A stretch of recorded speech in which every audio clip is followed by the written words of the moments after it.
എൻ്റെ ബുദ്ധിയും എൻ്റെ ശക്തിയും നീ എനിക്ക് തന്നതൊക്കെയും. എൻ്റെ ബുദ്ധിയും എൻ്റെ ശക്തിയും നീ എനിക്ക് തന്നതൊക്കെയും. സർവവും യേശുനാഥനായി സമർപ്പണം ചെയ്തിടുന്നു സ്നേഹമോടെ ഞാൻ. വിശുദ്ധ യാക്കോബ് എഴുതിയ ലേഖനം, അധ്യായം 1. ദൈവത്തിൻ്റെയും കർത്താവായ യേശുക്രിസ്തുവിൻ്റെയും ദാസനായ യാക്കോബ് എഴുതുന്നത്. ചിതറിപ്പാർക്കുന്ന 12 ഗോത്രങ്ങൾക്കും വന്ദനം. എൻ്റെ സഹോദരന്മാരെ, നിങ്ങൾ വിവിധ പരീക്ഷകളിൽ അകപ്പെടുമ്പോൾ നിങ്ങളുടെ വിശ്വാസത്തിൻ്റെ പരിശോധന സ്ഥിരത ഉളവാക്കുന്നു എന്ന് അറിഞ്ഞ് അത് അശേഷം സന്തോഷം എന്ന് എണ്ണുവിൻ.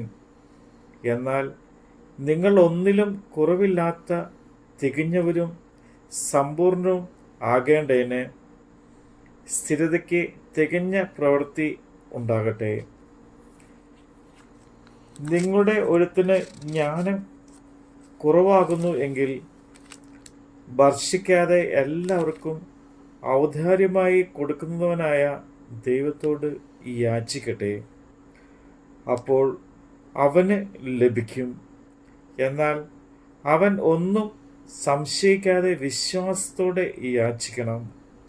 സംശയിക്കുന്നവൻ കാറ്റടിച്ച് അലയുന്ന കടൽ തിരക്ക് സമൻ. ഇങ്ങനെയുള്ള മനുഷ്യൻ കർത്താവിൽ നിന്ന് വല്ലത് ലഭിക്കും എന്ന് നിരൂപിക്കരുത്. ഇരുമനസ്സുള്ള മനുഷ്യൻ തൻ്റെ വഴിയിലൊക്കെയും അസ്ഥിരൻ ആകുന്നു. എന്നാൽ എളിയ സഹോദരൻ തൻ്റെ ഉയർച്ചയിലും ധനവാനോ പുല്ലിൻ്റെ പൂ പോലെ ഒഴിഞ്ഞു പോകുന്നവനാകിയാൽ തൻ്റെ എളിമയിലും പ്രശംസിക്കട്ടെ. സൂര്യൻ ഉഷ്ണക്കാറ്റോടെ ഉദിച്ചിട്ട് പുല്ല് ഉണങ്ങി പൂവുതിർന്ന് അതിൻ്റെ രൂപഭംഗി കെട്ടുപോകുന്നു. അതുപോലെ ധനവാനും തൻ്റെ പ്രയത്നങ്ങളിൽ വാടിപ്പോകും. പരീക്ഷ ലഭിക്കുന്ന മനുഷ്യൻ ഭാഗ്യവാൻ.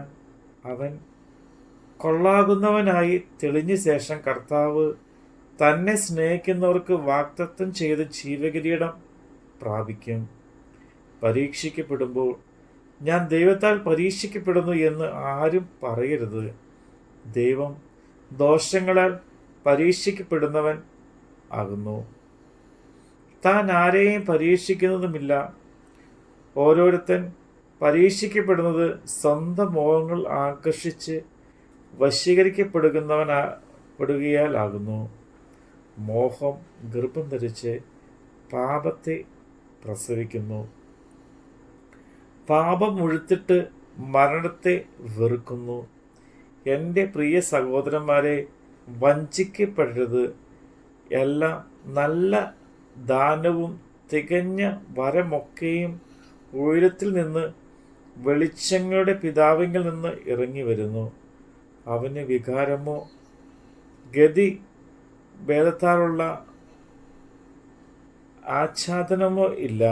നാം അവൻ്റെ സൃഷ്ടികളിൽ ഒരുവിധം ആദിഫലമാകേണ്ടതിന് അവൻ തൻ്റെ ഇഷ്ടം ഹേതുവായി സത്യത്തിൻ്റെ വചനത്താൽ നമ്മെ ജനിപ്പിച്ചിരിക്കുന്നു.